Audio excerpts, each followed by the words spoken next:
দর্শক, বেঙ্গল আর্কাইভের পক্ষ থেকে আপনাদেরকে স্বাগত জানাচ্ছি। মুক্তিযোদ্ধাদের জীবনী বিষয়ক আলোচনা অনুষ্ঠান সূর্য সন্তান দেখার জন্য আপনাদেরকে সাধারণ আমন্ত্রণ। আমাদের মাঝে আজকে উপস্থিত রয়েছেন বীর মুক্তিযোদ্ধা দেবেশ সান্যাল। আপনাকে স্বাগত। আমরা সেই ৭১-এর বীর সেনানী, তার জীবনী নিয়ে আলোচনা করব, বিভিন্ন অর্জন নিয়ে আলোচনা করব, তার কর্মজীবন, শিক্ষা জীবন নিয়ে আলোচনা করব। আমরা এখন চলে যাচ্ছি দেবেশ সান্যালের কাছে। ওনার টোটাল ব্যক্তিগত জীবনী উনি আলোচনা করবেন। উনি আমাদের মাঝে অবশ্যই লিখে নিয়ে আসছেন। আমি ওনাকে অনুরোধ করব ওনার ব্যক্তি জীবনী পাঠ করে শোনানোর জন্য। আমি শ্রী দেবেশ চন্দ্র সান্যাল। আমার পিতৃদেবের নাম দ্বিজেন্দ্রনাথ সান্যাল। আমার মাতৃদেবীর নাম নীলিমা রানী সান্যাল। আমার গ্রামের নাম রতনকান্দি, ডাকঘর রতনকান্দি, ইউনিয়ন পরিষদ হাবিবুল্লাহনগর, উপজেলা শাহজাদপুর, জেলা সিরাজগঞ্জ। আমরা জন্মসূত্রে বাঙালি। ব্রিটিশ শাসন আমলে আমাদের বংশের জমিদারি ছিল। শিষ্যদের কাছ থেকে পাওয়া কিছু দেবোত্তর সম্পত্তি ছিল। আমাদের তখন পদবি ছিল অধিকারী। আমাদের বাড়িতে শ্রী শ্রী রাধাকৃষ্ণ ও অন্যান্য বিগ্রহ মন্দির ছিল। এই মন্দিরে নিত্য পূজা ও ভোগরাগ হতো। আমাদের বাড়িতে আম, কাঁঠাল ও অন্যান্য ফলজ বৃক্ষের বাগান ছিল। প্রতি বছর পঞ্চম দোল উপলক্ষে ধুমধাম করে পূজা অর্চনা হতো। ৩ দিন ব্যাপী মেলা বসত। তখন আমাদের দেশটি ছিল ভারতবর্ষের একটি এলাকা। ব্রিটিশদের বঞ্চনা, অত্যাচার ও নিপীড়নের বিরুদ্ধে আন্দোলন করে 1947 সালের 14 আগস্ট পাকিস্তান রাষ্ট্র স্বাধীন হয়েছিল। ভারত পাকিস্তান রাষ্ট্র সৃষ্টির সময়ে গুজব উঠেছিল পাকিস্তান মুসলমানদের দেশ আর হিন্দুস্তান ভারতের দেশ। আমাদের পূর্ববর্তী বংশধরেরা ভেবেছিলেন হিন্দুদের পাকিস্তানে থাকা যাবে না। তাই আমাদের বংশের পূর্ববর্তী বংশধরেরা সকল স্থাবর অস্থাবর সম্পত্তি বিক্রয় করে ভারতে চলে গিয়েছিলেন। আমাদের বাড়ির শ্রী শ্রী নারায়ণ শিলা, শ্রী শ্রী রাধাকৃষ্ণ বিগ্রহ, শ্রী শ্রী গোপাল ও অন্যান্য বিগ্রহ ভারতের কাটোয়াতে নিয়ে মন্দির করে প্রতিষ্ঠা করলেন। আমার পিতৃদেব, মাতৃদেবী ও আমার বড় দাদাও ভারতে গিয়েছিলেন।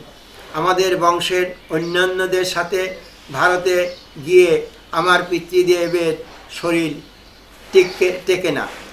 ভারতের আবহাওয়া আমার পিতৃদেবের জন্য উপযুক্ত না হওয়ায় এবং বিভিন্ন সময়ে বিভিন্ন অসুখ হতে থাকে। পরস্পর জানতে পারেন হিন্দু মুসলমান যিনি যে দেশে থাকতে ইচ্ছুক তিনি সেই দেশেই থাকতে পারবেন, ইহাতে কোনো বাধা নাই। একথা জানতে পেরে আমাদের পিতৃদেব ও মাতৃদেবী আমার বড় দাদাকে নিয়ে মাতৃভূমিতে চলে আসেন। তখন আমাদের এই বাংলাদেশ ছিল পাকিস্তানের একটি প্রদেশ। এই প্রদেশের নাম ছিল পূর্ব পাকিস্তান। দেবোত্তর সম্পত্তি হওয়ার কারণে আমাদের পূর্বপুরুষ বিরাট বাড়ির ভিটা ও কিছু জমি বিক্রয় করে গিয়েছিলেন না। আমার পিতৃদেব ও মাতৃদেবী সেই ভিটাতেই ঘর তুলে বসবাস শুরু করেন। আমাদের গ্রামের মুসলমানেরা খুব ভালো। আমাদের গ্রামে হিন্দু মুসলমান উভয় অত্যন্ত সৌহার্দ্য নিয়ে আমরা বসবাস করি। সবাই সহযোগিতা করে আমার পিতৃদেব ও মাতৃদেবীকে শান্তিতে বসবাস করার মতো সব ব্যবস্থা করে দিয়েছিলেন। আমার ঠাকুরদাদা তখন জীবিত ছিলেন না। আমার ঠাকুরদাদার নাম মহেন্দ্রনাথ অধিকারী। তখন আমার একমাত্র বড় দাদা দেবেন্দ্রনাথ সান্যাল জন্মগ্রহণ করেছিলেন। আমরা 4 ভাই এবং 1 বোন। বড় দাদার নাম দেবেন্দ্রনাথ সান্যাল সুকুমার, মেজো দাদার নাম সমরেন্দ্রনাথ সান্যাল ভবেশ, আমার নাম দেবেশ চন্দ্র সান্যাল, ছোট ভাইয়ের নাম সৌমেন্দ্রনাথ সান্যাল সমেন এবং আমাদের একমাত্র ছোট বোনের নাম দুলালী সান্যাল। আমাদের পরিবারটি একটি পারমার্থিক পরিবার। গুরুগিরি আমাদের পরিবারের প্রধান পেশা। আমাদের পূর্বপুরুষেরা সম্পত্তির উপার্জিত অর্থ ও গুরুগিরি করে সংসার নির্বাহ করতেন। পাকিস্তান পূর্ব আমাদের উপাধি ছিল অধিকারী। জমিদারি চলে যাওয়ার পর আমার পিতৃদেব আমাদের উপাধি সান্যাল নির্ধারণ করেছিলেন। পিতৃদেবের কাছে জেনেছিলাম আমাদের বংশের বিভিন্ন অঞ্চলে অনেক শিষ্য ছিল। আমরা নিত্যানন্দ পরিবারের গুরু। আমার জন্ম তারিখ 9 অগ্রহায়ণ 1361 বঙ্গাব্দ, 26 নভেম্বর 1954 রবিবার। সেই দিন ছিল রাস পূর্ণিমার দিন। আমার শৈশব কৈশোর ছিল সুখ ও আনন্দের। আমার জন্ম ও গুরু পরিবারে ছোটবেলা হতেই বাবা মাকে পূজা অর্চনায় সহযোগিতা করতাম। প্রায়ই পূজার উপকরণ, ফুল, বেলের পাতা ও অন্যান্য সংগ্রহ করে দিতাম। সাথীদের সাথে নিয়ে গ্রামের পাশ দিয়ে বয়ে যাওয়া করতোয়া নদীতে সাঁতার কাটতাম, ঝাঁপ পাড়তাম, লেখাপড়া করতাম। আমি প্রথম শ্রেণী থেকে পঞ্চম শ্রেণী পর্যন্ত লেখাপড়া করেছি নিজ গ্রামের রতনকান্দি মধ্যপাড়া প্রাথমিক বিদ্যালয়ে। আমরা যখন প্রাথমিক বিদ্যালয়ে অধ্যয়ন করেছি তখন প্রাথমিক বিদ্যালয় সরকারি ছিল না। সকল স্যারেরা আমাদের খুব ভালোবাসত। তখন পঞ্চম শ্রেণীতে বৃত্তি পরীক্ষার প্রচলন ছিল। কয়েকজন লেখাপড়া ভালো ছেলে মেয়েদেরকে নির্ধারণ করা হতো বৃত্তি পরীক্ষার জন্য। সেই সব ছেলে মেয়েদের বিশেষ যত্ন সহকারে পড়াশোনা করাতেন। আমি পঞ্চম শ্রেণীতে বৃত্তি পরীক্ষার অংশগ্রহণের জন্য নির্বাচিত হয়েছিলাম। আমরা 6 জন বৃত্তি পরীক্ষার জন্য নির্বাচিত হয়েছিলাম। রাতে আমাদের মৌলভী মোহাম্মদ হুসাইন স্যারের বাড়িতে থেকে পড়াশোনা করতে হতো। আমি পঞ্চম শ্রেণীর বার্ষিক পরীক্ষায় উত্তীর্ণ হওয়ার পর 1 জানুয়ারি 1969 হতে আমাদের গ্রামে একটি নিম্ন মাধ্যমিক বিদ্যালয় প্রতিষ্ঠা করা হলো। আমার বড় দাদা শ্রী দেবেন্দ্রনাথ সান্যাল এম.কম এম.এড হলেন প্রতিষ্ঠাতা প্রধান শিক্ষক। আমি 1 জানুয়ারি 1969 সালে রতনকান্দি নিম্ন মাধ্যমিক বিদ্যালয়ের 6ষ্ঠ শ্রেণীতে ভর্তি হলাম। 1970 সালের বার্ষিক পরীক্ষায় উত্তীর্ণ হয়ে আমি 7ম শ্রেণী হতে 8ম শ্রেণীতে উঠলাম। 1970 সালের 7 ডিসেম্বর পাকিস্তানের সাধারণ নির্বাচন অনুষ্ঠিত হলো। এই নির্বাচনে জাতির পিতা বঙ্গবন্ধু শেখ মুজিবুর রহমানের নেতৃত্বাধীন আওয়ামী লীগ নিরঙ্কুশ সংখ্যাগরিষ্ঠতা লাভ করল। তখন পাকিস্তানের সামরিক প্রেসিডেন্ট ছিলেন পশ্চিম পাকিস্তানের অবাঙালি আগা মুহাম্মদ ইয়াহিয়া খান। পাকিস্তানে সামরিক শাসন চলছিল। সামরিক শাসনের মধ্যেই সাধারণ নির্বাচন অনুষ্ঠিত হয়েছিল। সাধারণ নির্বাচনের কারণে নির্বাচনের পূর্বেই আমাদের স্কুলে বার্ষিক পরীক্ষা অনুষ্ঠিত হয়েছিল। আমি 1970 সালের বার্ষিক পরীক্ষায় উত্তীর্ণ হয়ে 1/1/71 7ম শ্রেণীতে হতে 8ম শ্রেণীতে উঠলাম। দেশে তখন থমথমা ভাব, সব জায়গা আলোচনা সমালোচনা, দেশের কি হবে। 13 ফেব্রুয়ারি ইয়াহিয়া খান ঘোষণা দিয়েছিলেন 3 মার্চ 71 ঢাকায় সংসদ অধিবেশন বসবে। কিন্তু 1 মার্চ ইয়াহিয়া খান 3 মার্চে অনুষ্ঠিতব্য জাতীয় সংসদ অধিবেশন অনির্দিষ্টকালের জন্য স্থগিত করলেন। এক পর্যায়ে আমাদের দেশের স্বাধীনতার জন্য মুক্তিযুদ্ধ শুরু হলো। আমি জাতির পিতা বঙ্গবন্ধু শেখ মুজিবুর রহমানের স্বাধীনতা ঘোষণা ও মুক্তিযুদ্ধে অংশগ্রহণের আহ্বানের কথা জানতে পেরে মহান মুক্তিযুদ্ধে অংশগ্রহণ করেছিলাম। আমি সব কথা শুনেছিলাম। আমাদের এমপিএ অ্যাডভোকেট জনাব মোহাম্মদ আব্দুর রহমান ও ঢাকা থেকে 25শে মার্চ কালো রাতের প্রত্যক্ষদর্শী আমাদের গ্রাম ও আশেপাশে গ্রামের চাকরিজীবীদের কাছ থেকে। আমি মুক্তিযুদ্ধে অংশগ্রহণের কারণে আমার পিতৃদেব ও মাতৃদেবী প্রায় পাগল হয়ে গিয়েছিলেন। আমার গোটা পরিবার ভারতের আসাম রাজ্যের মানকারচর শরণার্থী ক্যাম্পে আশ্রয় নিয়েছিলেন। আমাদের গ্রুপের ঝাওয়াল গ্রামের মোহাম্মদ আব্দুল হামিদ অক্টোবর 71-এর মাঝামাঝিতে অস্ত্র ও গোলাবারুদ আনার জন্য ভারতে গিয়েছিলেন। তিনি 7 নম্বর সেক্টরের হেডকোয়ার্টার তরঙ্গপুরে যাওয়ার জন্য মানকারচর গেলেন। মানকারচরে আমার পিতৃদেব ও দাদাদের সাথে আব্দুল হামিদ সাহেবের পরিচয় হলো। আমার পাগল পায় মায়ের কথায় তার সাথে আমার মেজ দাদা সমরেন্দ্রনাথ সান্যাল বাংলাদেশে এলেন। উদ্দেশ্য আমাকে মুক্তিযুদ্ধ থেকে ফিরিয়ে নিয়ে যাবে, কিন্তু আমার নামে অস্ত্র ইস্যু থাকায় গ্রুপ কমান্ডার রবীন্দ্রনাথ বাগচি আমাকে ছাড়লেন না। নিরুপায় হয়ে আমার মেজ দাদাও মুক্তিযুদ্ধে অংশগ্রহণ করলেন। আমরা 2 ভাই মুক্তিযোদ্ধা হয়ে গেলাম। আমি মুক্তিযুদ্ধের পর আমার রতনকান্দি নিম্ন মাধ্যমিক বিদ্যালয়ের প্রধান শিক্ষক আমার বড় দাদা দেবেন্দ্রনাথ সান্যালের কাছ থেকে 8ম শ্রেণীর অটোপাসের টিসি নিয়ে শাহজাদপুর বহুপার্শ্বিক উচ্চ বিদ্যালয়ে 9ম শ্রেণীতে ভর্তি হলাম। আমি 1974 সালে শাহজাদপুর হাই স্কুল থেকে এসএসসি পাশ করেছি। আমার এসএসসি পাশের পর দেশের অবস্থা ভালো ছিল না। অভাব অনটন, চোর ডাকাতি হতো, দ্রব্যমূল্য ক্রমান্বয়ে বাড়তে থাকলো, আইন শৃঙ্খলা পরিস্থিতি ভালো ছিল না। আমার ইন্টারমিডিয়েট ভর্তি হওয়া হলো না। স্বকর্মসংস্থান করার জন্য তাঁত বুনানো ও প্রেসের কাজ শিখতে শুরু করলাম। তখন জনাব কেরামত আলী স্যার জামিত্তা কলেজ প্রতিষ্ঠা করলেন। আমার বড় দাদা দেবেন্দ্রনাথ সান্যাল পার্ট টাইম ওই কলেজে ক্লাস নিতেন। ফর্ম পূরণের দিন আসার পর আমার বড় দাদা বললেন, জামিত্তা কলেজ থেকে তোর ফর্ম ফিল আপ করে দেই। প্রিন্সিপাল সাহেব আমার বেতনের 150 টাকা কেটে রেখেই সব ব্যবস্থা করে দিতে চেয়েছেন।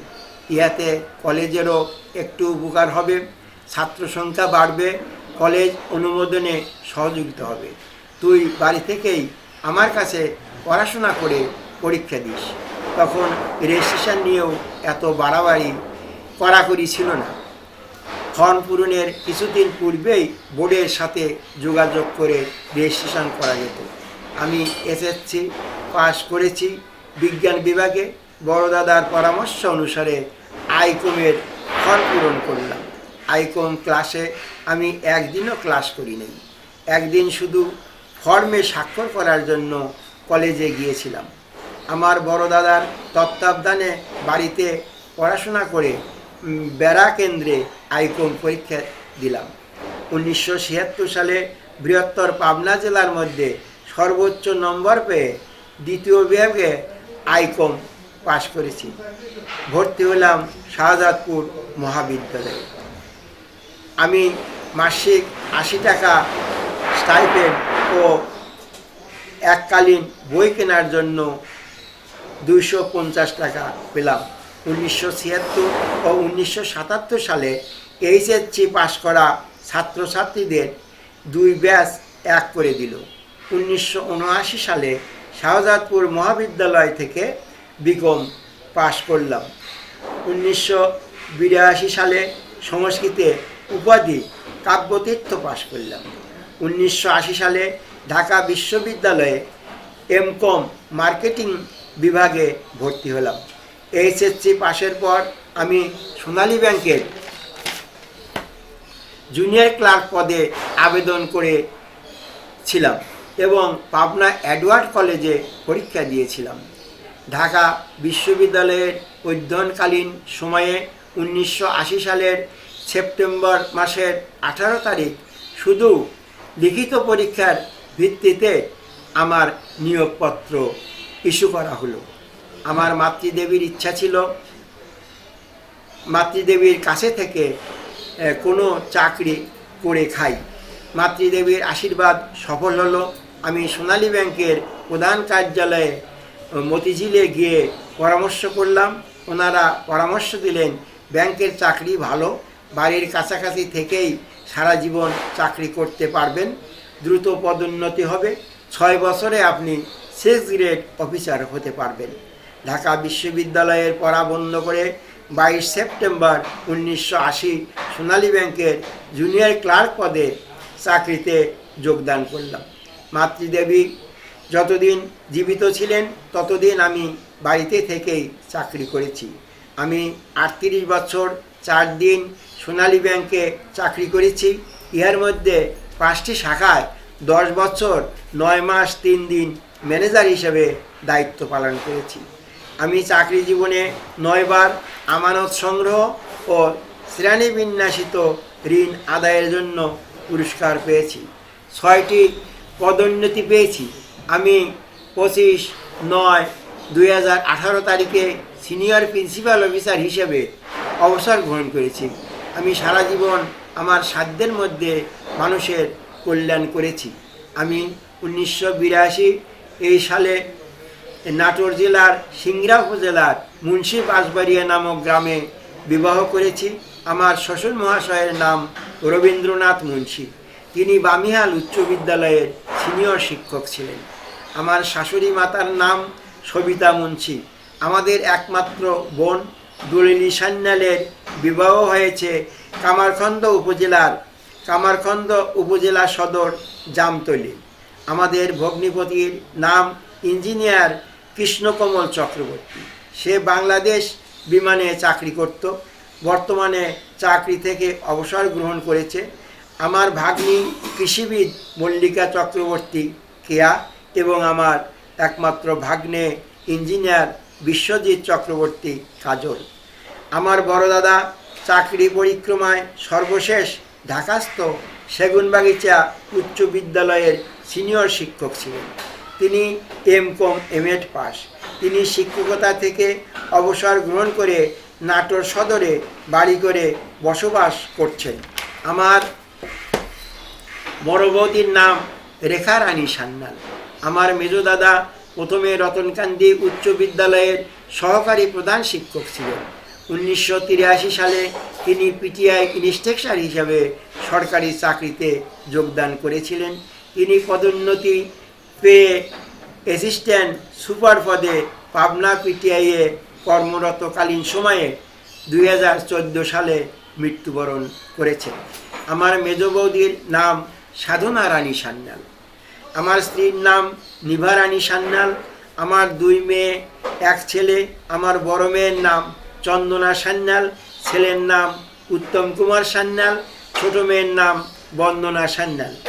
আমার বড় মেয়ে বাণিজ্যে BSS অনার্স MSS। তার বিয়ে হয়েছে নেত্রকোনা জেলার কেন্দ্রীয় উপজেলার কুতুবপুর গ্রামের সন্তান প্রশান্ত চক্রবর্তীর সাথে। আমার বড় জামাই প্রশান্ত চক্রবর্তী ঢাকা রেসিডেন্সিয়াল মডেল কলেজের ম্যাথমেটিক্সের সহকারী অধ্যাপক। আমার মেয়ে চন্দনা সান্যাল সরকারি আইডিয়াল প্রাথমিক বিদ্যালয়ের শিক্ষিকা।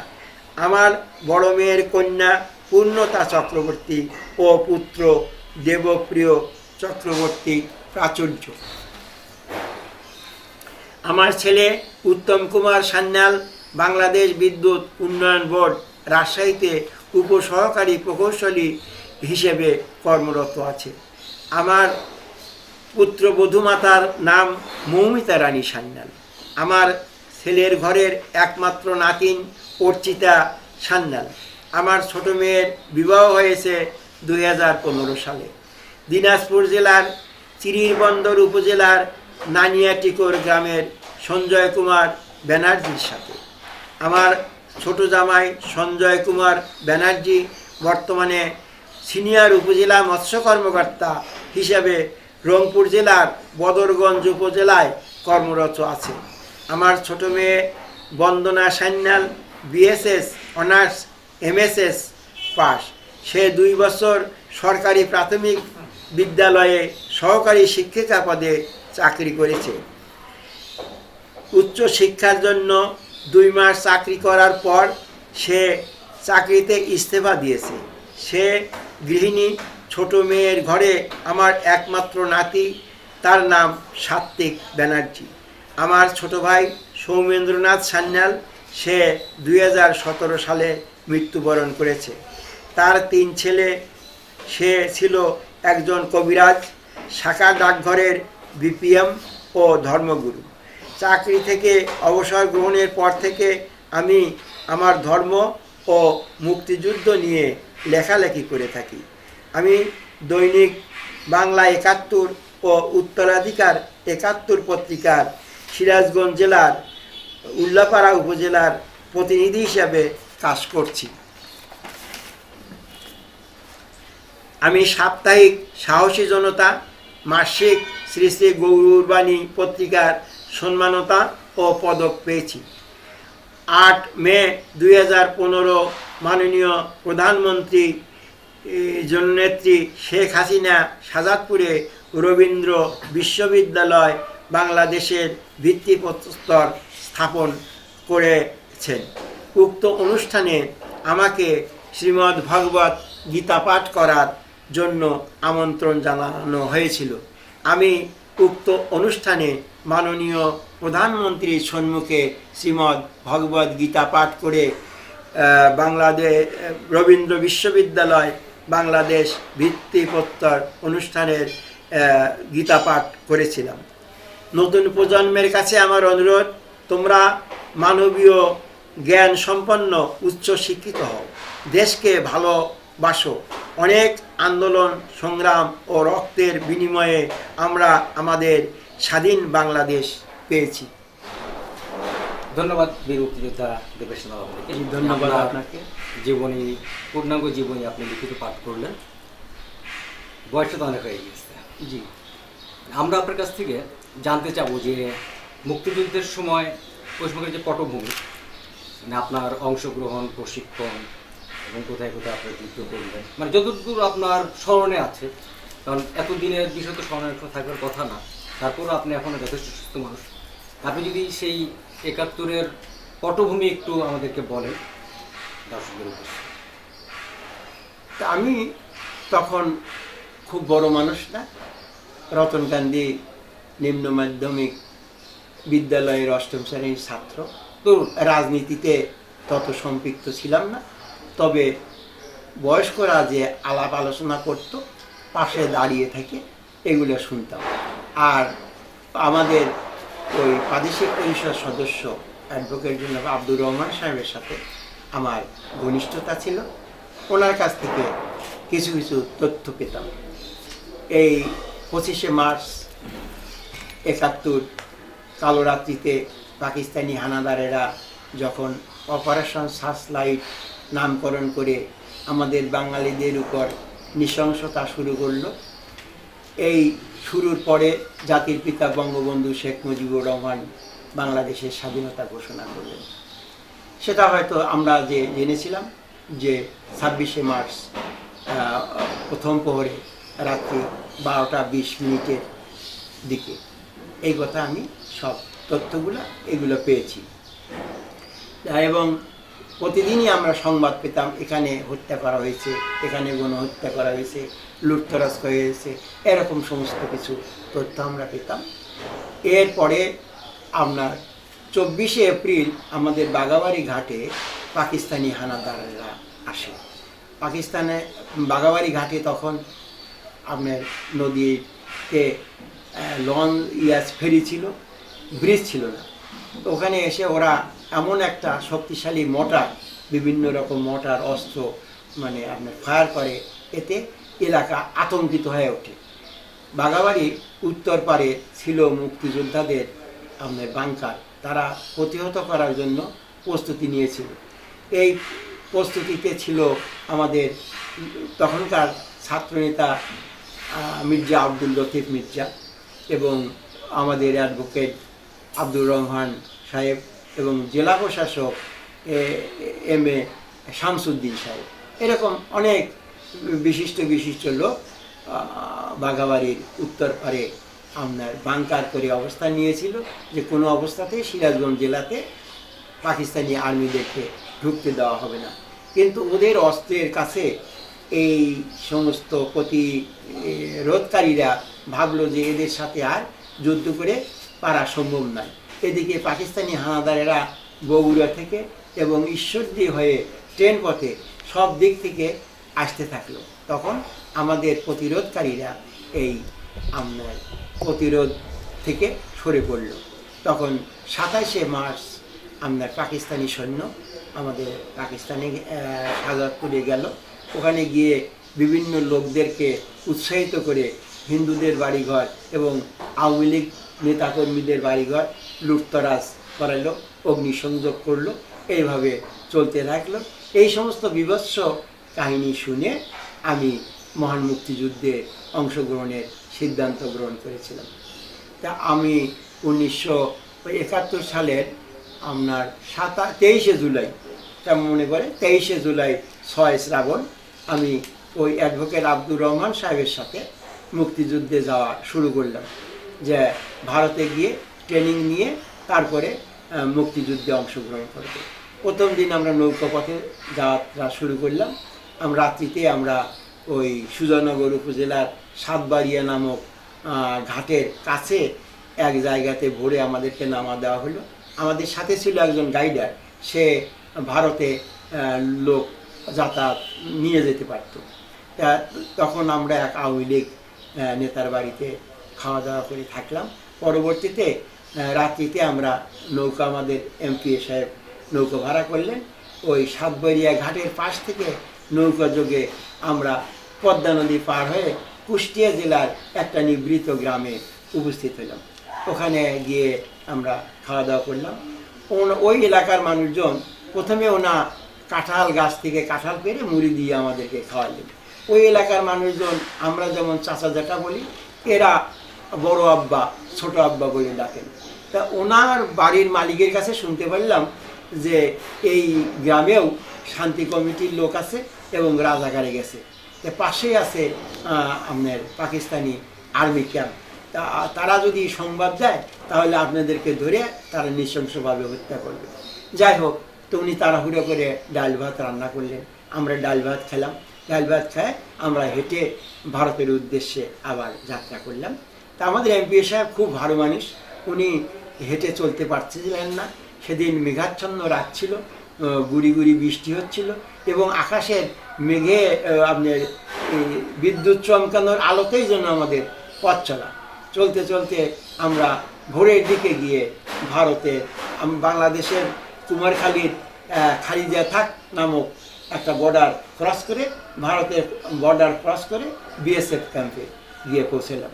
বিএসএফ ওরা আমাদেরকে আমন্ত্রণ জানানোর মতো আমাদের সব ব্যবস্থা করলেন। আমাদেরকে হাত মুখ ধোয়া বা অন্যান্য যা যা দরকার আমরা করে নিলাম এবং আমাদের কাছে যে বাংলাদেশের টাকা ছিল ওই টাকাগুলো ভারতের ওখানে দালাল আছে টাকা এক্সচেঞ্জ করার, তাদের কাছ থেকে আমরা ভারতীয় রুপি করে নিলাম। আমাদের এমপি সাহেব আমাদেরকে ওই কামারপাড়া ইয়ুথ ক্যাম্পে ভর্তি করার জন্য একটা বাস ঠিক করলেন। তা ওই বাসে উঠে আমরা যাত্রা শুরু করলাম। মালদা গিয়ে আমাদেরকে বাস থামানো হলো। মালদা বাজার থেকে কাঁঠাল এবং মুড়ি কিনে আমাদেরকে খাওয়ানো হলো।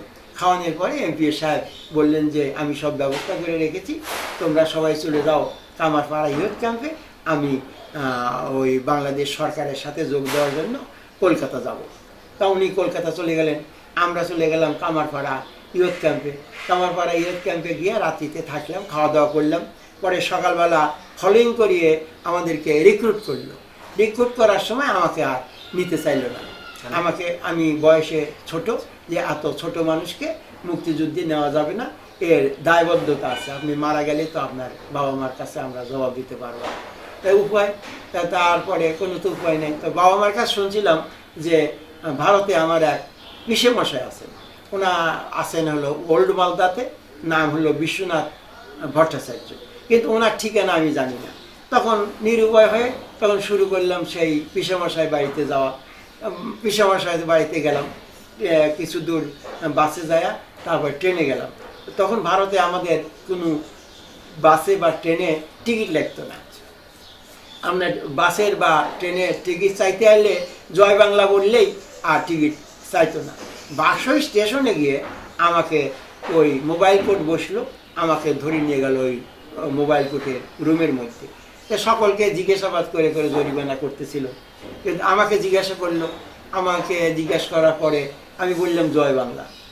তখন ওরা আমাকে ছেড়ে দিল। ওরা বুঝতে পারলো যে আমি মানে বাংলাদেশের লোক, মানে ওই ভারতেরা বাংলাদেশের লোকদেরকে জয় বাংলার লোক বলতো আর কি।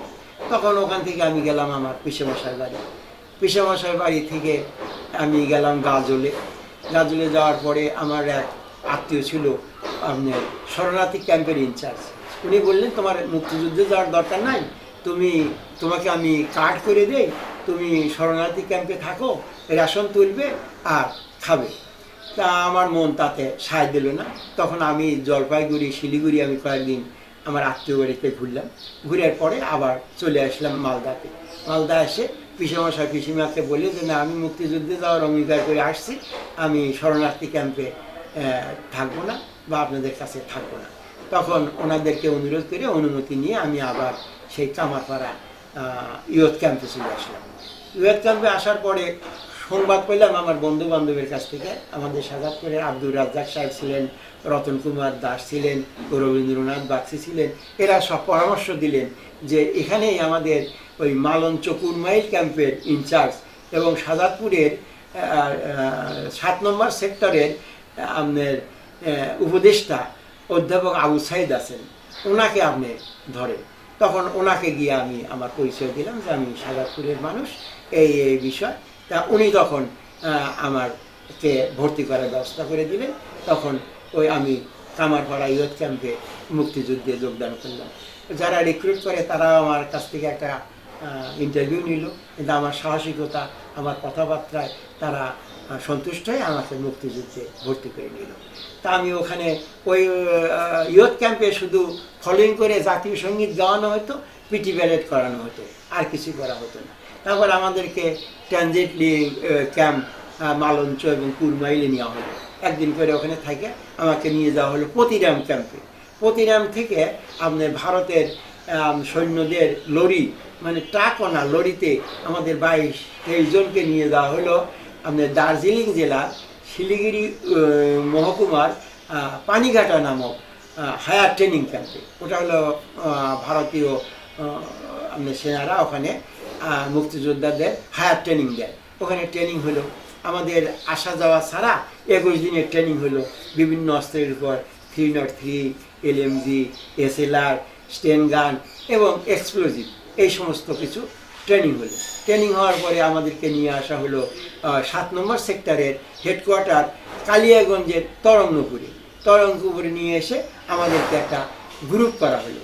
গ্রুপের কমান্ডার নিযুক্ত হলেন বেলকুচি উপজেলার তামাই গ্রামের MA মান্নান এবং ডেপুটি কমান্ডার নিযুক্ত হলেন শাহজাদপুর উপজেলার রবীন্দ্রনাথ বাগচি। আমরা ওই গ্রুপ করা হলো। আমার নামে অস্ত্র ইস্যু করা হলো, 303 রাইফেল ইস্যু করা হলো, 1 ম্যাগাজিন গুলি ইস্যু করা হলো এবং হেলমেট ইস্যু করা হলো। আর সমস্ত কিছু অস্ত্র, অ্যামুনিশন এসব আমাদের কমান্ডার সাহেবের কাছে দিয়ে দিলেন। আমরা ওই গ্রুপ নিয়ে চলে আসলাম। জানি যে মৃত্যু অবশ্যম্ভাবী, আমরা বাঁচতে পারবো না, কারণ পাকিস্তানি সৈন্যদের যে ইতিহাস আমরা শুনেছি। তখন আমি ওই আমাদেরকে রেশনিং এবং পকেট অ্যালাউন্স হিসেবে কিছু টাকা দেওয়া হলো।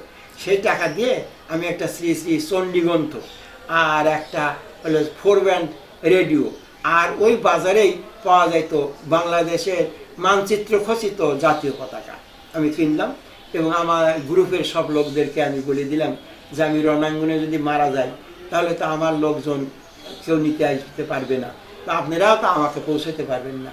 ওই জাতীয় পতাকা মোড়ায়া আমার সব দেহ আপনারা পানিতে ভাসায় দিবেন, পানিতে ফেলে দিবেন।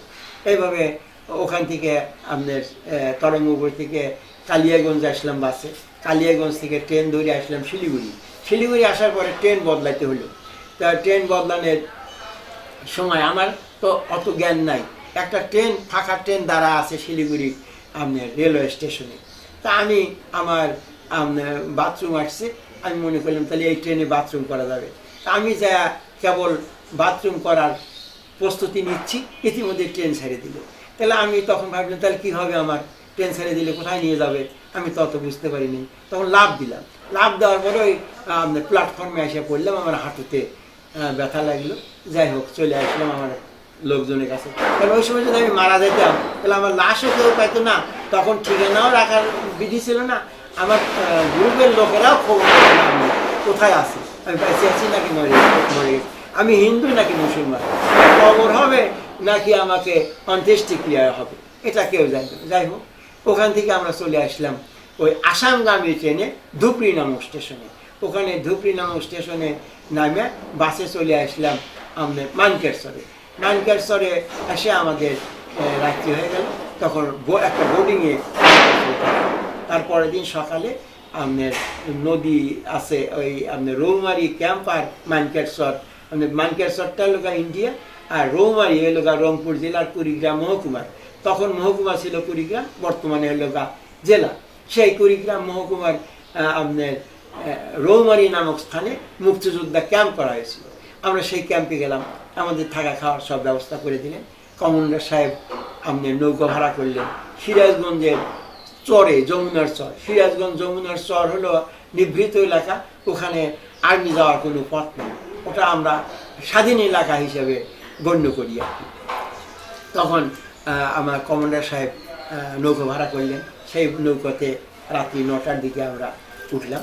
তা কমান্ডার সাহেব বললেন যে বাহাদুরাবাদ ঘাটের সম্মুখ দিয়ে আমাদের নৌকা যাবে। বাহাদুরাবাদ ঘাট অত্যন্ত ভয়াবহ, মানে স্পিচ বোট নিয়ে আর্মিরা টহল দেয় এবং মুক্তিযোদ্ধা নৌকা পাইলে ধরে নিয়ে ওরা নৃশংসভাবে হত্যা করে। তা আমাদেরকে নির্দেশ দিলেন আপনারা সবাই ডবরার মধ্যে পজিশন অবস্থায় থাকুন, আমরা কোনো অবস্থাতেই ওই পাকিস্তানি হানাদারদের হাতে ধরা দেব না, যদি ওরা স্পিচ বোট নিয়ে ধরতে আসে তাহলে আমরা যুদ্ধ করব, যুদ্ধে শহীদ হব, কিন্তু ওদের হাতে ধরা দেবো না। যাই হোক ভগবানের কৃপা, তা আমাদেরকে ধরতে আসলো না, কিন্তু ওই বাহাদুরাবাদ ঘাটের সার্চ লাইট আসে আমাদের নৌকায় বারবার পড়তেছিল।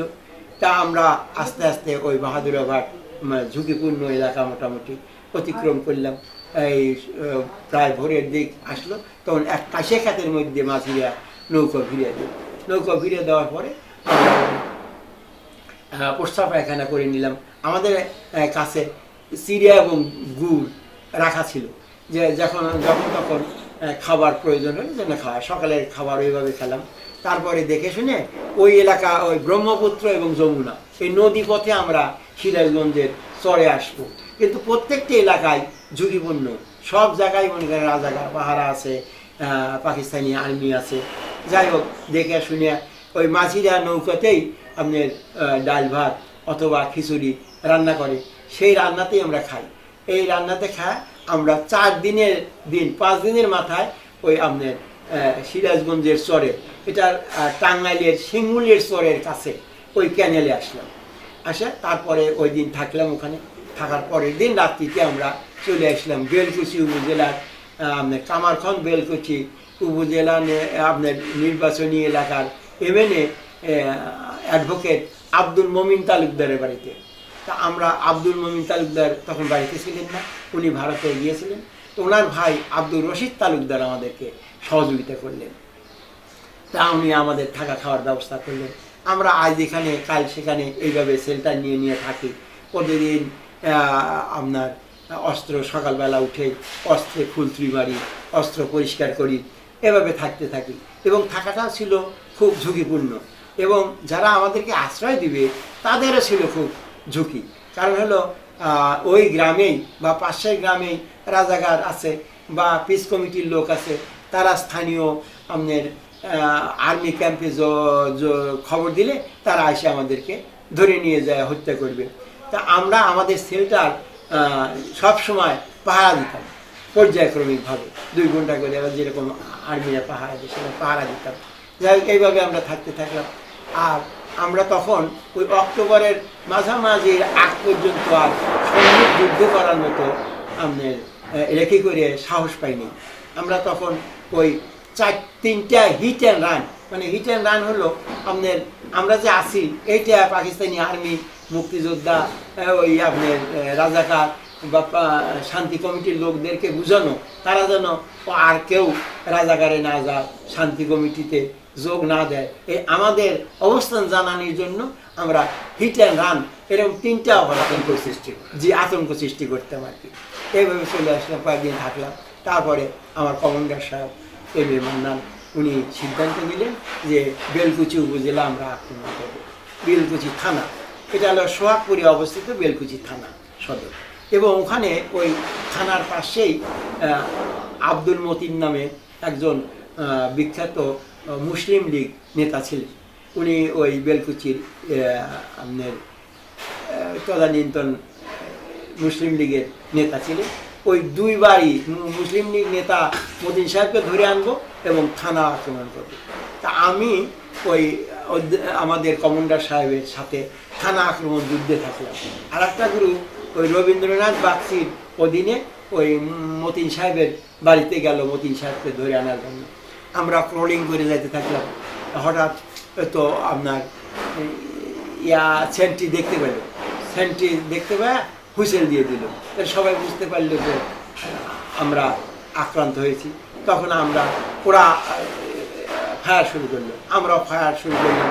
মানে ভীষণ যুদ্ধ, হ্যাঁ ভীষণ যুদ্ধ। মানে আর এই যুদ্ধ থেকে পিছনের কোনো পথ নেই, হয় বাঁচতে হবে নয় মরতে হবে। মানে দুইটা আপনার গুলি এসে আমার হেলমেটে লাগলো। হেলমেটে লাগা অবস্থাতে আমরা গুলি একাধারে চালায়া যাচ্ছি। ইতিমধ্যে ওরা ওই থানার ওখান থেকে কিছু পুলিশ বা মালয়েশিয়া বা রাজাকার যারা ছিল তারা সোহাগপুর নদীতে ছিল আপনার লঞ্চ, সেই লঞ্চে উঠে ওরা লঞ্চ স্টার্ট দিয়ে যমুনা নদীর মধ্যে চলে আমাদের রেঞ্জের মধ্যে চলে গেল। তখন 2 জন রাজাকার ছিল। তো 2 জন রাজাকার ওরা আমাদের কাছে সারেন্ডার করলো। আমরা ওই থানার মধ্যে ঢুকলাম। ঢোকার পরে থানাতে গিয়া, থানার মালখানায় গিয়া যে সমস্ত অস্ত্র গোলা বারুদ আছে সব নিয়ে চলে আসলাম। আমরা স্বাধীন হয়ে গেলাম। এলাকায় সকালবেলা আমাদের ওই মতিন সাহেবের বাড়িতে যে গ্রুপ গেছে সে গ্রুপ মতিন সাহেবকে ধরতে পারে নাই, উনি পালায় গেছে। তো তখন ওই সব লোকের দোকানেই এবং বাড়িতেই বাংলাদেশের পতাকা তৈরি করা ছিল, তারা পতাকা উড়াইয়া দিল। আমরা বিজয় উল্লাসের মতো কিছু সময় উল্লাস করে আমাদের শেল্টারে চলে আসলাম। আমরা ওই 2 জন রাজাকারকে জ্যান্ত ধরে নিয়ে আসলাম। তাই রাজাকাররা যাতে আবার ওই আমাদের শেল্টার না চিনতে পারে, প্রথম অবস্থায় আমরা চোখ বেঁধে নিয়ে আসলাম, যাতে তারা আমাদের শেল্টার চিনে পরবর্তীতে নিয়ে আসা লোক নিয়ে আসা মানে আর্মিদেরকে নিয়ে আসা এই বাড়িওয়ালার অত্যাচার না করতে পারে। যাই হোক, তা পরবর্তীতে এক রুমের মধ্যে প্রথমে আপনি চোখ বাঁধে তাদেরকে রাখা হলো। তা আমি ছোট মানুষ, আমার একটু মায়া হলো। আচ্ছা দেখি শুনি না। আমি কমান্ডার স্যারের কাছে বললাম যে স্যার একটু আমি যা ওদের কাছে শুনি। যা জিজ্ঞাসাবাদ করলাম, সব কিছু বললাম। তাতে বোঝা গেল যে ওরা সহজ সরল মানুষ, ওরা রাজাকার কি এই সমস্ত বোঝে না। ওরা বললো যে আমরা তো মানে আপনার মনে করেন শ্রমিক বিক্রি করার জন্য আসছি, আমরা এখান থেকে বেতন পাবো, বেতন নিয়ে বাড়িতে সংসার নির্বাহ করবো। তা আমাদের তো বাড়িতে ছেলে মেয়ে আছে, বউ আছে, সব আছে, তা আমাদেরকে আপনারা ছেড়ে দেন। তা আমার খুব মায়া হলো। তা আমাদের কমান্ডার সাহেবও খুব উচ্চশিক্ষিত মানুষ, খুব ভালো মানুষ। তা পরের দিন রাত্রিতেই আবার শেল্টার চেঞ্জ করি, এক জায়গা থেকে আরেক জায়গায় চলে যাই। দিনের বেলা থাকি গোপন করে, মানে কেউ যেন না জানতে পারে এইরকমভাবে গোপনে। তা রাতে শেল্টার পরিবর্তনের সময় কমান্ডার স্যারকে বললাম, স্যার ওদেরকে ছেড়ে দেই, ওরা তো কিছু জানে না, ওরা কোনো অপরাধও করে নাই, অপরাধ কোনো কাজ করে নাই, ওরা বললো তা ছেড়ে দিই। বললে ঠিক আছে দাও স্যার। তো তখন ছেড়ে দিলাম, ওনারা চলে গেল। এইভাবে চলে যাওয়ার পরে আমরা আবার 2 দিন পরেই ওই কালিয়া হরিপুর নামে রেলওয়ে স্টেশন আছে, তো ওখানে ওই ঝাওয়ালি গ্রামের মুক্তিযোদ্ধা ছিল আব্দুল হামিদ তালুকদার সাহেব। উনি রেখি করে বললেন যে ওখানে রাজাকার ক্যাম্প আছে এবং মাঝে মধ্যেই ঈশ্বরদী থেকে আপনার অস্ত্র গোলা বারুদ নিয়ে আর্মি নিয়ে সিরাজগঞ্জে আর্মিরা যায়, তা আমরা ওদেরকে অ্যাটাক করবো। তা আমরা অ্যাটাক করার জন্য প্রস্তুতি নিলাম। প্রস্তুতি নিয়ে আমরা ধান খেতের মধ্যে পজিশন অবস্থায় থাকলাম। আমার কমান্ডার সাহেব ফোর্ডিং করে যায়, মাইন পুঁতে আসলেন রেল লাইনে। তা যাই হোক, ইতিমধ্যে ওই আমাদের মাইনের তার ওরা হেরিকেন হাতে মানে মালয়েশিয়ারা এবং রাজাকাররা টহল দিচ্ছিল, মানে যাতায়াত করতেছিল। তো ইতিমধ্যে ওই পায়ে ওই মাইনের তার লেগে যাওয়ার কারণে ডিসকানেক্ট হয়ে যায়, আর মাইন ব্রাস্ট হওয়ার মতো অবস্থা থাকে না। তা ওই আর্মিরা আপনার উঁচু করে আপনার টর্চ লাইট মেরে মানে উর্দুতে বকাবকি করতেছিল আর কি, আমাদেরকে বকাবকি করতেছিল। ইতিমধ্যে আপনার ট্রেন চলে আসলো। ট্রেন আসার পরে ওরা সিগন্যাল দেওয়ার পরে ট্রেন থামায়া দিল, এবং ট্রেনের যে আর্মিরা ছিল এরা সব ওত পাতে মানে আপনার ফায়ার পজিশনে মানে আমাদেরকে খুঁজতে থাকলে তখন আমার কমান্ডার সাহেব কমান্ড করলে যে না ঠিক আছে আমরা পিছিয়ে। তাহলে তখন আমরা ওখান থেকে উড্ডু হয়ে চলে আসলাম কমান্ডার সাহেবের বাড়ি বেলকুচি উপজেলার আপনার তামাই নামক গ্রামে। ওনার মা আমাদের জন্য রান্না বান্না করে রাখছিলেন। তো ওখানে খাওয়া দাওয়া করলাম। খাওয়া দাওয়ার পরে কমান্ডার সাহেব বললেন যে এত বড় গ্রুপ নিয়ে এক জায়গা আশ্রয় নেওয়া যায় না, একজন লোকরা আমাদের খাওয়া দাওয়ার ব্যবস্থা করতে পারে না, তা আমরা একটু দুইটা গ্রুপ করি। তখন রবীন্দ্রনাথ বাগচির অধীনে একটা গ্রুপ করা হলো। আমাদেরকে 11 জন মুক্তিযোদ্ধা দিয়ে আমাদেরকে গ্রুপ করে দেওয়া হলো। আমরা রাত্রিতে সারা রাত্রি হাঁটে চলে আসলাম কল্যাণপুর নামক স্থানে। কল্যাণপুর নামক স্থানে এসে আমাদের ওই অন্য একটা বাড়িতে খাওয়া দাওয়া করলাম। তো সবাই গ্রামের সবাই সহযোগিতা করতো আর কি, আমাদের খাবার দাবার দিল। আমরা অস্ত্রে ফুলতুরি মারলাম, অস্ত্র পরিষ্কার করলাম, তেল দিলাম, এবং ওই মানে সামরিক বাহিনীর মতো আমরা পিটি ব্যারেজ করতে থাকি। এইটা দেখে ওই গ্রামেরই হোক আর পার্শ্ববর্তী হোক 2 জন লোক দালাল তারা ওই বেলকুচি থানায় গিয়ে সংবাদ দিল যে এখানে মুক্তিযোদ্ধা আসছে। তারা আবার আমাদেরকে ধরার জন্য চলে আসলো। যখন বওড়া নামক একটা গ্রাম আছে ওই কল্যাণপুরের কাছে, ওর মধ্যে দিয়ে আসতেছিল, তখন আপনার দেখা গেল যে হয়তো 8 জন মালয়েশিয়া আছে আর 4-5 জন রাজাকার আছে। তখন আমার কমান্ডার সাহেব বললেন ঠিক আছে আমরা যুদ্ধ করব, কারণ আমরা যদি পালায়া যাই তাহলে তো ওই জনসাধারণের মনে হবে যে এরা পালায়া গেল। তখন এক বাঁশঝাড়ের মধ্যে আমরা পজিশন নিলাম, বাংকারের মতো এবড়ো জায়গা পজিশন নিলাম। তো ওরা ওই রাস্তা দিয়ে আসতেছিল, আমাদের সম্মুখে কাছাকাছি আসতেছিল। তখন আমরা ফায়ার ওপেন করলাম, আমার কমান্ডার সাহেব ফায়ার ওপেন করলেন, আমরাও ফায়ার করা শুরু করলাম। কিছু সময় যুদ্ধ হওয়ার পরে প্রায় ঘন্টাখানেকের মতো যুদ্ধ হওয়ার পরে ওরা পিছিয়ে গেল। ওরা পিছিয়ে যাওয়ার পরে আমরা আমাদের ওই কল্যাণপুর এবং আশেপাশে আরও বেশ কিছু মুক্তিযোদ্ধা গ্রুপ ছিল, তারা সব আমাদেরকে সহযোগিতা করার জন্য এগিয়ে আসলো। ওরা চলে গেল, তখন আমরা বিজয়ী হইলাম। আমরা চলে আসলাম ওখানে খাওয়া দাওয়া করে চলে আসলাম আমাদের মুক্তিযোদ্ধা ওই দৌলতপুর নামক গ্রামে মুক্তিযোদ্ধা শামসুল হকের বাড়িতে চলে আসলাম। চলে আসার পরে থাকলাম। ওই আব্দুল হামিদের সাহেব ওই আমাদের মানকার চর থেকে আমার মেজদাদা সমরেন্দ্রনাথ সান্যালকে নিয়ে আসছে, ওকে রাখছে আপনার ওই একটা গ্রামে। তা যাই হোক, তা সে আব্দুল হামিদ সাহেবের কাছ থেকে বিভিন্ন তথ্য পায়া, তারপরে ওই আপনার ইয়াতে শামসুল হকের বাড়িতে এসে আমাদের সাথে যোগ দিল। তা আমার বাবা মা পাগল। তো তখন আমার মা বলছে যে আমার ছেলেকে ফিরিয়ে আনো, মায়ের আবেগ। তা এসে আমার কমান্ডার সাহেবকে বললো যে আমার বাবা মা পাগল, তা আমার ভাইকে ফিরে দিতে হবে, আমি ভাইকে নিয়ে ইন্ডিয়া চলে যাব। তো কমান্ডার সাহেব বললেন না, ওনার নামে তো অস্ত্র ইস্যু করা আছে, গোলা বারুদ ইস্যু করা আছে, তাই দেশও খুব তাড়াতাড়ি স্বাধীন হবে, আপনিও থেকে যান, আপনি মুক্তিযোদ্ধা হন, আমি আপনাকে ট্রেনিং দেওয়া দিচ্ছি এবং অস্ত্র দিচ্ছি, আপনি আমাদের সাথে থাকেন। তখন আমার ওই দাদাও আমার সাথে থেকে মুক্তিযোদ্ধা হলো। তখন আমরা ওই প্রতি রাতেই সেল্টার পরিবর্তন করতে থাকি। আমরা বাজিয়ার পাড়া, আমাদের দরগাপাড়া, টাঙ্গাশিয়া, দৌলতপুর বিভিন্ন গ্রামে থাকতে থাকি। তা 24শে নভেম্বর মোটামুটি মনে পড়ে যে আমরা ওই সৈয়দপুর গ্রামে আমার কালা চক্রবর্তী নামে একজনের বাড়িতে আমরা আশ্রয় নিলাম।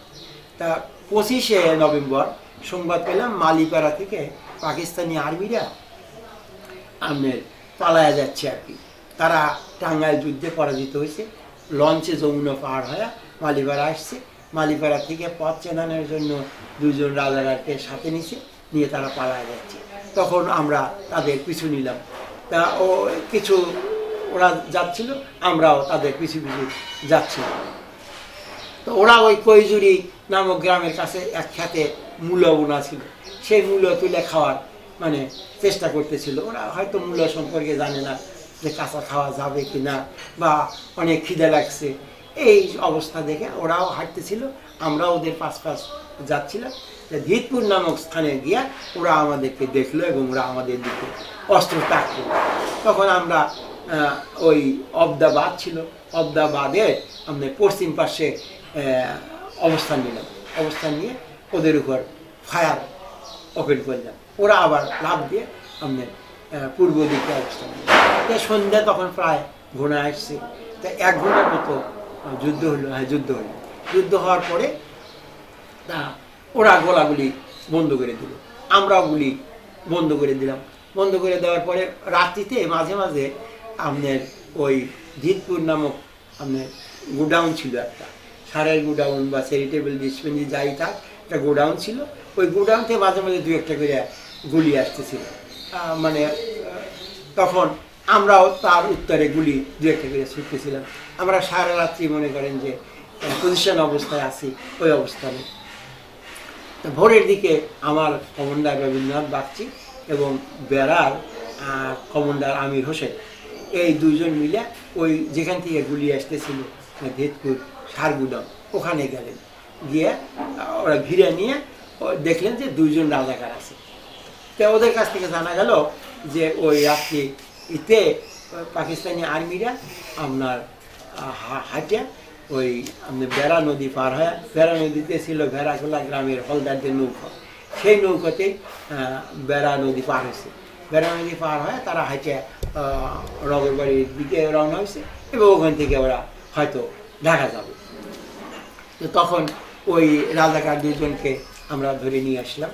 ধরে নিয়ে আসবার ওই যুদ্ধে আপনার বিশালিকা গ্রামের ওই আপনার বিশালিকা গ্রামের আমাদের এক মুক্তিযোদ্ধা আব্দুল খালেক নাম তার, সেই মুক্তিযোদ্ধা শহীদ হয়েছেন এবং আর 2 জন লোক ওই অবদাবাদ দিয়ে যাচ্ছিল, তারা গুলি লেগে মারা গেছে। তা ওখান থেকে বিজয়ী হওয়ার পরে আমরা জামিরিয়া হাই স্কুলে এসে ক্যাম্প করলাম। তখন দেশে বিভিন্ন জায়গা পাকিস্তানি আর্মিদের মানে পতন হচ্ছিল। হ্যাঁ, 14 ডিসেম্বর আমাদের শাহজাদপুর মুক্ত হলো। তা মুক্ত হওয়ার পরে আমরা ওই জামিরিয়া ক্যাম্পে আছি। তখন 14 ডিসেম্বর থেকে শাহজাদপুরে মুক্তিযোদ্ধা প্রশাসন গড়ে উঠলো।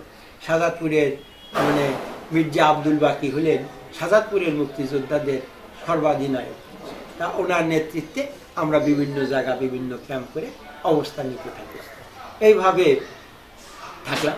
16 ডিসেম্বর জাতীয়ভাবে পাকিস্তানি বাহিনী আমাদের যৌথ বাহিনীর কাছে আত্মসমর্পণ করল। তখন আমার যতটুকু মনে পড়ে ওই 17 ডিসেম্বর পাকিস্তানের বিমান আমাদের সারা দেশ মানে ঘুরছে, মানে আনন্দ উল্লাসে আর কি। তা আমরা ওটাও দেখলাম আর কি। দেখার পরে আমরা থাকতে থাকলাম। ইতিমধ্যে আপনার 10 জানুয়ারি জাতির পিতা বঙ্গবন্ধু শেখ মুজিবুর রহমান দেশে আসার পরে উনি 12 জানুয়ারি প্রথমে আমাদের ওই অস্থায়ী সংবিধান অনুসারে উনি রাষ্ট্রপতি হিসেবে আপনি দায়িত্বভার গ্রহণ করলেন। রাষ্ট্রপতি হিসেবে দায়িত্বভার গ্রহণ করার পরপরই উনি পদত্যাগ করলেন। পদত্যাগ করে সংসদীয় গণতন্ত্র পদ্ধতি চালু করার জন্য উনি প্রধানমন্ত্রী হিসেবে দায়িত্বভার গ্রহণ করলেন এবং ওই মানে 1972 সালে 12 জানুয়ারি থেকে আওয়ামী লীগের শাসনামল শুরু হলো। তা উনি জাতির পিতা আমাদেরকে অস্ত্র জমা দেওয়ার নির্দেশ দিলেন। আমরা 24 জানুয়ারি সিরাজগঞ্জ সদরে ইব্রাহিম বিহারীর বাসায় মানে অস্থায়ী অস্ত্র জমা নেওয়া ক্যাম্প করা হয়েছিল। ওই ক্যাম্পে অস্ত্র জমা দিলাম। তা ওই ক্যাম্পে আমরা ছোট মানুষ অত না, তবে শুনলাম যে এখানে ক্যাপ্টেন গিয়াসউদ্দিন চৌধুরী আছেন, উনি লালগোলা সাবসেক্টর কমান্ডার, আর আছেন লেফটেন্যান্ট কর্নেল সাইফুল্লাহ সাহেব। সাইফুল্লাহ সাহেবের হাত কাটা দেখলাম। তাই অস্ত্র জমা দিয়ে আমরা বাড়িতে আসলাম। কয়েকদিন পরে যোগাযোগ করিয়া জানা গেল যে ওই এইচডি অফিস থেকে সার্টিফিকেট দেওয়া হচ্ছে এবং বকেয়া রেশনিং এবং পকেট মানি দেওয়া হচ্ছে। আর ওই বাংলাদেশ সরকার তখন ন্যাশনাল মালয়েশিয়া বাহিনী তৈরি করে সিরাজগঞ্জের আপনার নিউ মার্কেটের এরিয়াতে একটা ক্যাম্প স্থাপন করি। আমাদেরকে বললো যে আপনারা ন্যাশনাল মালয়েশিয়া ক্যাম্পে ভর্তি হন, আপনাদের পুনর্বাসনের ব্যবস্থা করা হবে। কিন্তু আমি ছোট মানুষ, আমরা আর ওই ন্যাশনাল মালয়েশিয়া ক্যাম্পে ভর্তি হইনি।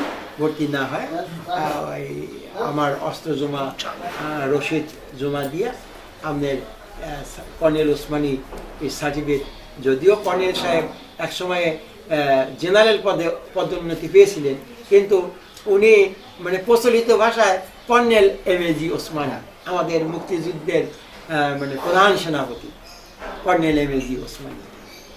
যাই হোক, আমাদের 7 সেক্টরের আপনি 2জন সেক্টর কমান্ডার ছিলেন। একসময় নাজমুল হক সাহেব ছিলেন, উনি একটা দুর্ঘটনায় ভারতে বাস আপনার রাস্তার দুর্ঘটনায় মারা যান। তারপরে আপনার নুরুজ্জামান সাহেব লেফটেন্যান্ট কর্নেল, উনি পরবর্তীতে মেজর ছিলেন আর কি, উনি 7 সেক্টরের সেক্টর কমান্ডার ছিলেন।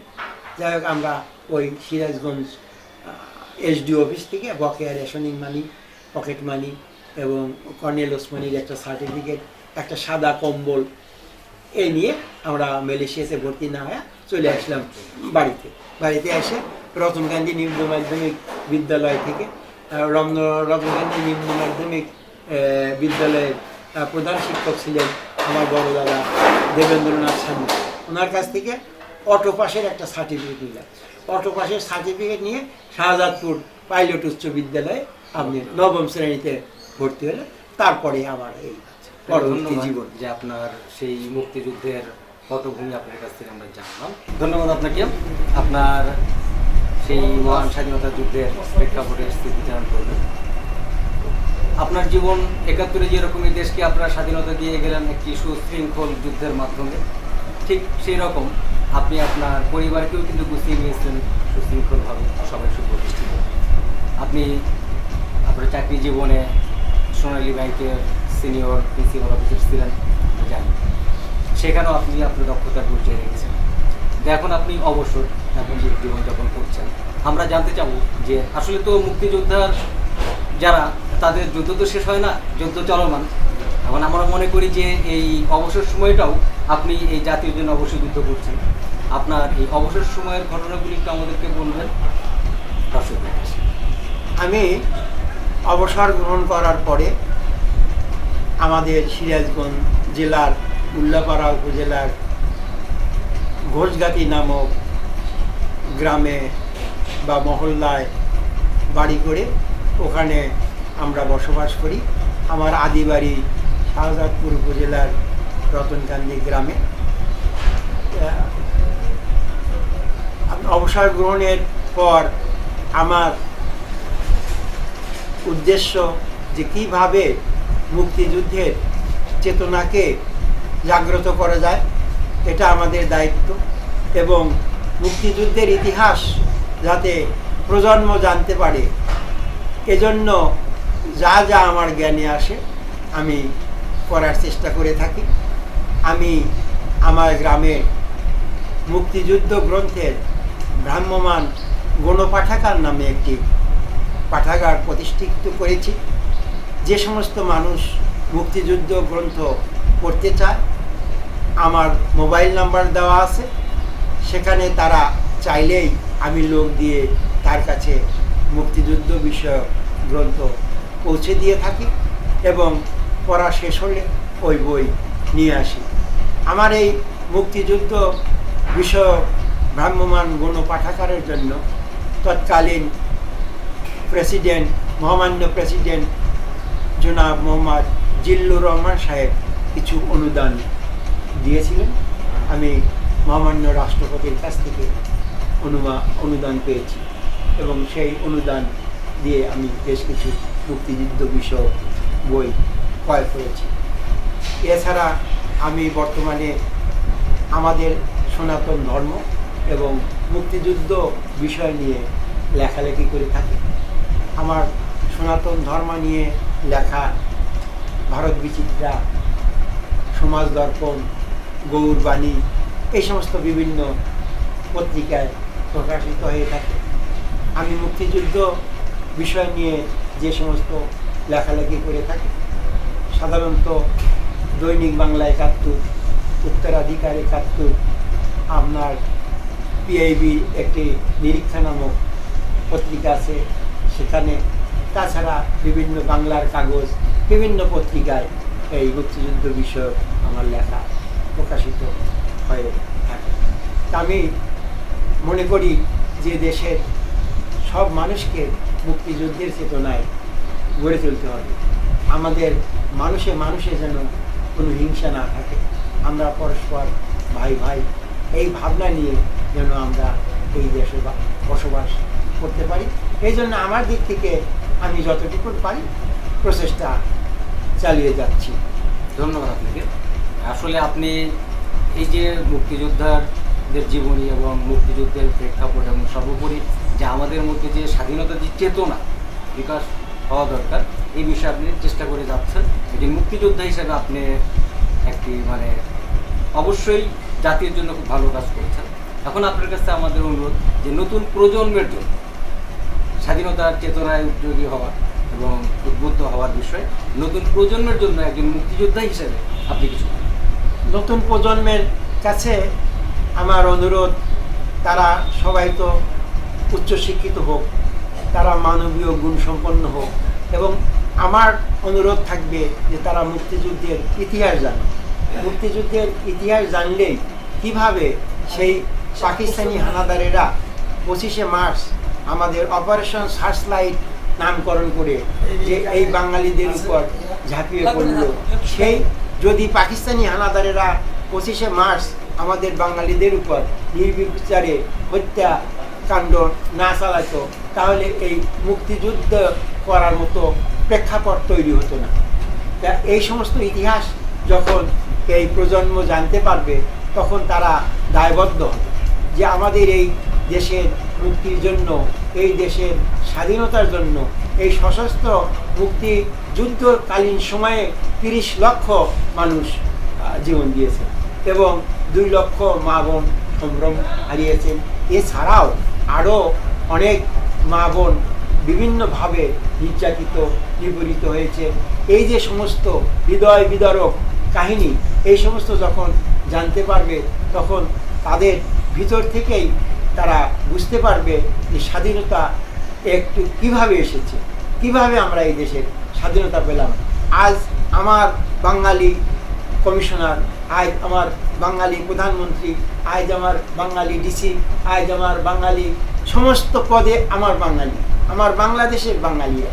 কিন্তু তৎকালীন সময়ে ইতিহাস ঘাটলেই বোঝা যাবে যে তখন কারা ছিল এই সমস্ত ক্ষমতায়, আর্মির প্রধান কে ছিল, সমস্ত কিছু তারা জানতে পারবে। যখন তারা জানতে পারবে প্রকৃত ঘটনা তখন তারা নিজে থেকেই মুক্তিযুদ্ধের চেতনার প্রতি শ্রদ্ধাশীল হবে এবং মুক্তিযুদ্ধের চেতনার প্রতি শ্রদ্ধাশীল হলেই তারা দেশকে ভালোবাসা শিখবে। মুক্তিযোদ্ধারা যখন মুক্তিযুদ্ধে গেল এটা তাদের কোনো নিশ্চয়তা ছিল না যে 9 মাসে দেশ স্বাধীন হবে, একটি অনিশ্চয়তার মধ্যে তারা ঝাঁপ দিয়েছিল। দেশ ভিয়েতনামে 20 বছর যুদ্ধ হয়েছে, আমরা যে 9 মাসে স্বাধীন হব এ ধরনের কোনো নিশ্চয়তা ছিল না।